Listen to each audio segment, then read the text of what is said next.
Hi guys, welcome to the podcast Tag I'm It. First of all, I'd really like to say hello. I hope you guys are having a great day. And if you don't know me, hi, I'm Gazil. I'm a 22-year-old girl, and I'm just living the kind of independent, girly life over here, living on my own, entering my 20s recently, and it comes with a lot of troubles and a lot of challenges that we have to face. And I would just like to discuss my experiences and hopefully kind of share them with you and give you tips and tricks that I've learned on my own with the experiences that I have. So hopefully you don't have to go through the same things.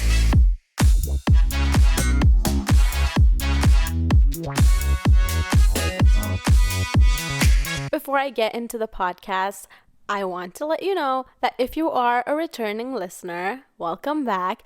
If you didn't know, I had a previous podcast called Tag I'm Not It, and that podcast was all about me not being the main character of my life because of how anxious I was, how socially awkward I was, and how I just felt a really deep sense of imposter syndrome with everything that I did. I felt like everything that I did, I was probably the less interesting person in a group of people. Really kind of self-deprecating myself because that was the truth. That was what I was going through at that moment. And so this is a new podcast called Tag I'm It because I feel like I've reached a stage in my life where I feel like I am it. I am the main character of my life, and I am taking charge of the decisions that I make and what I actually want to do in life. So I feel like this podcast is all about that. It's all about kind of honing who you are and being okay with it and allowing yourself to enjoy your own company and actually realizing no one else's opinion matters and it's yours that actually matters, and you are your own best friend. And I feel like we tend to forget that at times. So again, without getting into a ramble, I just wanted to give you a little spiel on what this podcast is about. And if you want to go and listen to my other podcast, you feel free to do that as well if you think that's a stage of your life that you're in. However, if you are a girly in your 20s or a guy and you're going through similar struggles that I am, this is definitely the podcast for you. A little update on where I am in my life right now to kind of give you a bit of context so you know where I'm coming from and where my ideas and my thoughts are coming from. So I traveled to London from Dubai, my home, to study my final year of uni, and I was studying film, and I graduated 2 years ago. And I recently moved to Manchester for a new job that I got, and that's basically where my life stands at the moment.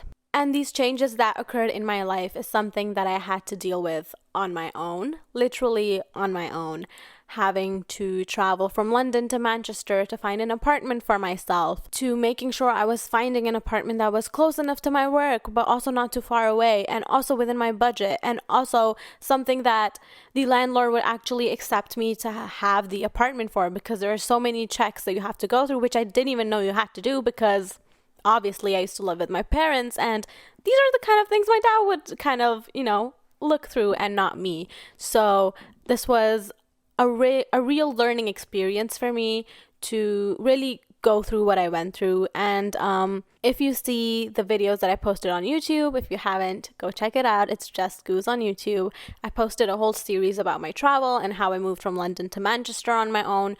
You would have known that it was a very hard time that I had to go through, and it was mentally draining, exhausting, and I felt really lonely. I felt like I was pushed into this new life of being an adult, and I just didn't know how to navigate myself. So segueing from that to today's topic is, how do you make friends in your 20s? And how do you make friends in your adult life when you're kind of pushed into this life of having a routine every single day where you go to work, you see the same people every day, you come back home, and that's basically the end of your routine. And especially for someone like me, when you're just getting started into the workplace and a new city like me, I was very lonely. I had no friends here in Manchester. All my friends I had were in London. As you can imagine, it was a very, very lonely time of my life. I spent around 3 months on my own without any friends. It was 3 months with me having completely no contact with any other human except my family on video calls. And when I reached that 3 month point, I realized, oh my God, I actually have to make friends myself. Whereas in school, you're kind of forced into the situation where you're with people, and so friendships kind of happen automatically. And I realized that's not going to happen anymore. There's no other person that's kind of asking you or forcing you to be friends with someone else. It's everything you're doing is on your own accord. It's on your own terms. As much as that can be freeing, that can also be scary because no one has the obligation of being a friend to you and you don't to them. So that's a really scary part that I realized. So how I kind of started my friendship journey was I started talking to some people at work. And mind you, this phase of my life that I'm talking to you about is when I was extremely socially awkward. And not just awkward, I had an intense social anxiety. And to the point where I would be sitting on a desk with multiple people, but not having said hi or hello to the other person. Not because I'm rude, but because I was just physically unable to carry that conversation. However, at times you have to kind of force yourself out of that comfort zone. And so something I started doing was I started saying hello, hi to the people that I was working with. And I did not say this to everyone. I wasn't as comfortable with everyone, and it's not important that you have to be. There was this one girl that I sort of clicked with, and she offered to show me the city on a weekend and to show me all the things around me so that I could easily navigate those things on my own. And at times I would think to myself, after she had offered to do this and after we had met up a few times where she showed me the city, I would think, is she giving me like a pity friendship? Is she just sad for me because I don't have anyone right now, so she's kind of forcing herself to meet me on the weekends and show me around? It was a lot of internal battle that I had with myself, that even though I was having this new friend right in front of me, I wasn't allowing myself to accept that. And I was coming up with these scenarios, these messed up scenarios that were like, oh yeah, obviously she wouldn't want to be my friend. She's like, she feels bad for me, which is why she wants to hang out with me. At the time, I still did feel this feeling. However, I didn't let it stop me from actually meeting her and doing things with her, because I thought, even if she is feeling sad for me, I guess that's justified. I actually don't have anyone here. And if empathy is something that's making her want to talk to me or want to get to know me more, I guess that's okay. I guess that just means she finds me interesting and she actually wants to get to know me. And so that was kind of the start of my friendship journey that I did as I moved to this new city on my own. And as time went by, I realized that having one friend wasn't enough. Not only because, you have to have more friends, like, vanity and whatever. No, it's not for that. It's because if you have one friend, they can be busy and you want to do something, but they're busy and they can't do it with you. And so instead of, playing that game of, oh, they don't have time for me, or, oh, they're making excuses, it's like, oh, that's fine. I'll ask someone else, and that's okay. And that is literally okay. So that was something that I had to realize. And I was like, oh, I need more people. Because I don't want to depend myself on this one person. I need to have some more people that at least I talk with. And so something that I started doing was using Bumble BFF. And before I started making proper connections on the app, I told some people that I worked with that I was using this app to find friends. And then this one lady made lifelong friends from the app. And that kind of motivated me in a way, but also made me feel bad because when I was on the app, I wasn't getting as many connections as I would have hoped. However, again, this Bumble BFF deal is literally like dating. I realized when people were messaging me and when I was messaging people, sometimes the conversations would just end after 2 or 3 texts that we would send each other. What I started doing was looking at those messages and trying to understand why that was happening. Because obviously it can be that I'm talking to 2 to 3 girls, but the conversation just ends quickly. So I was like, okay, let me analyze the situation. And when I did, I saw that the reason that was happening was because I wasn't being vulnerable. And that's the word I feel like a lot of us have. We fear that word, especially in dating, I feel like, because it's like you have to be vulnerable in order to love the other person and blah, blah, blah, blah, blah. It's the same thing in friendship.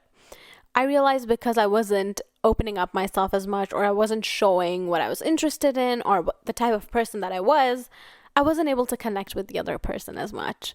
Even though I felt like I did, it was because they were the ones opening up to me and I wasn't. So I probably felt that connection, but they didn't. And I realized, so this is something that I'm doing wrong. And I kind of learned that after analyzing the situation. I was like, okay, I'm going to try to open up. So when I started matching with a few more people, I started opening up a bit more. And again, it's not that you go full on and kind of let your sorrows and your trauma kind of just unleash them on people. No, you have to have a limit to how vulnerable you are with people, especially when you're just getting to know them. And it's important that you are vulnerable to a degree if you want to have that essential connection with someone. I did that and I started talking to a few girls, and after that was the meeting stage. You meet these people. There were 1 or 2 times that I met up with a few girls, and in the moment it seemed like, we both were having a great time, but after a day I wouldn't hear back from them. Again, it's a lot like dating. I wouldn't hear back from them, and then it would be like, okay, I guess that was it. And I had to accept that. But there were also many times where I had great connections, and it took me around 4 months to create some solid friends that I wouldn't say I'm super close with, but also some people that if I met up with, I could actually have a great time. And when going through this friendship process, something that I set myself to was I'm going to be less judgy in the sense that I'm not going to judge the friends I make and compare them to the friends I had from school.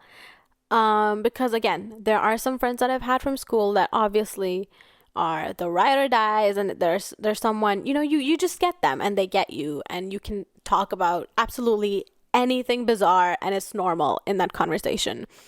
And I think in the first few meetups that I did with the girls, I was expecting that out of them, which is why I feel like sometimes I wouldn't contact them back, because I didn't feel that sense of humor or connection in that way, because I was comparing them to my old friends. And I realized that when you reach this kind of adulthood point in your life, especially your early 20s, you have to try and be less picky. In the sense, I know people tell you be picky. I mean less picky in getting to know people. When getting to know people, remove the assumptions that you have in your head that you want this friend to fit in the certain box. Only then can they be your friend. Because I feel like that's something I would do a lot, especially in uni, which is why I only had a few friends, which I'm okay with. In this situation, I had to be more open and I had to be less judgy. And I'll give you one example of a friend that I met up with. So I met up with this girl, and she was like a friend, someone that I don't have a friend as, if that's the correct English. She was just so different, and I've never had a friend like that before, and that really intrigued me. And again, instead of kind of closing myself off like normal because she was different from what I had experienced, I allowed myself to experience that and be okay with it. I actually had a great time with her. We talked about things that I would normally not talk about with a friend. We talked about careers, we talked about kind of passion-driven things, and I realized that, oh my God, like, this is also great. It's not important that with every friend I have to be having like a silly laugh.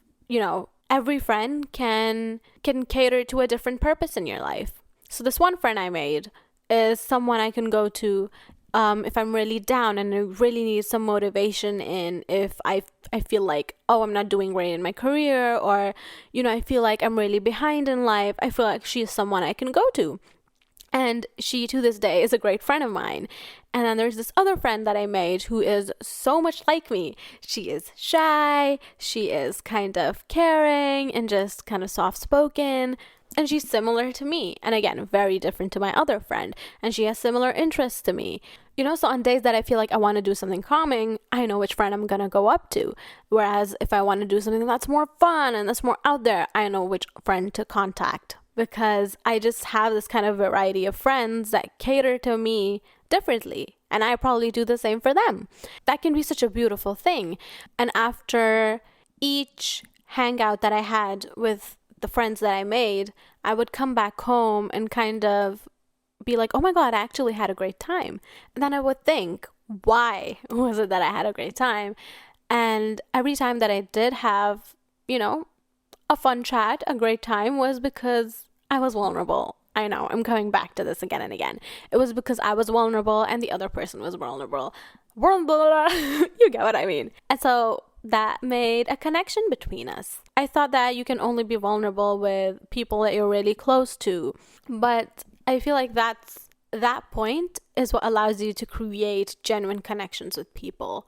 And I'm so glad I did that, because now I have quite solid good friends who we each share a different connection. It's kind of like Barbie in the Fairytopia, if you know that. Each Barbie fairy has a different purpose, has a different necklace, has a different power. It's basically like that. Each friend has a different power. Each friend has something different that they offer to you. And that is a beautiful thing. And once I started making friends from Bumble BFF, that's when I got a bit of confidence that, oh, I actually do have friends. And so that doesn't really mean I'm boring or anything like that. So it gave me a bit of confidence to speak up more at work.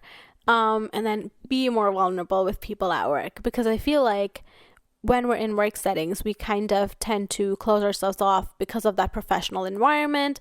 And, that is fair to a point, because you are in a professional environment.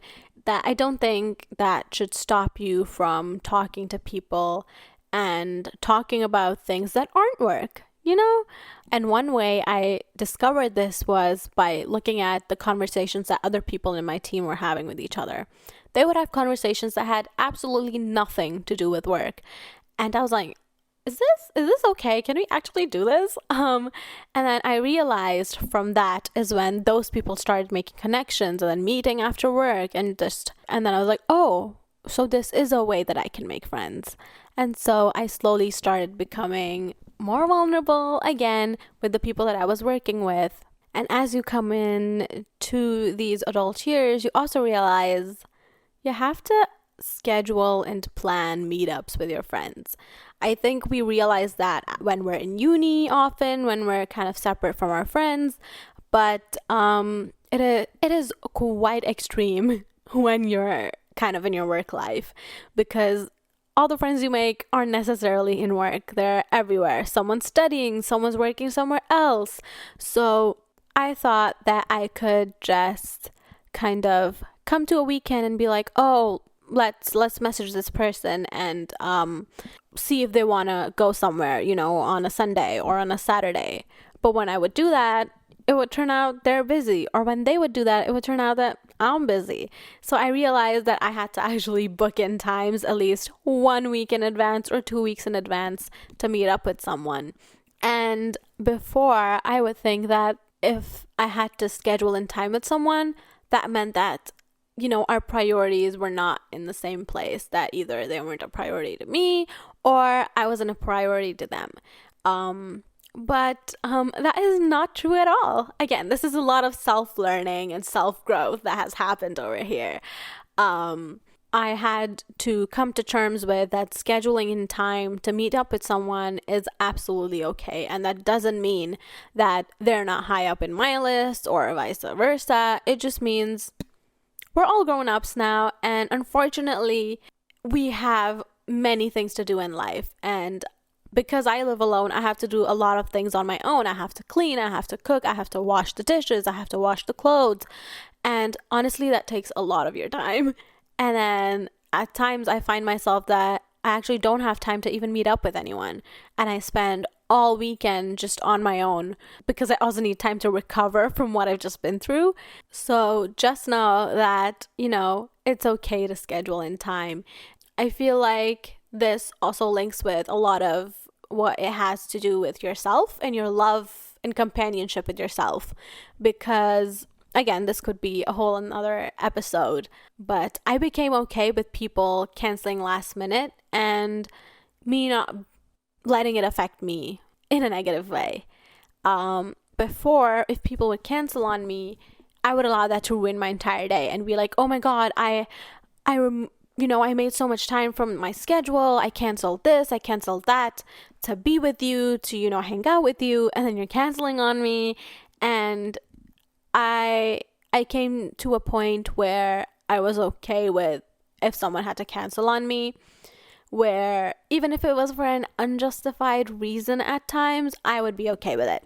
So what I do now is if I've made up a plan with someone, I have no expectations. That could be with absolutely anyone.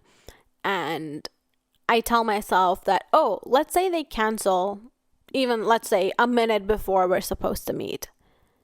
It's okay because I have these other things that I can do. I have hobbies that I can turn to. I can finish my book that I was reading. I can continue my diamond art that I was doing, or I can cook. I can watch a movie. All of these things that I'm just so excited to do. So their part in contributing to my happiness is none in this sense, because I'm not giving the power to them. I'm taking it back. I'm making sure I am the one who has power over me, and not anyone else's mood or decisions has power over me.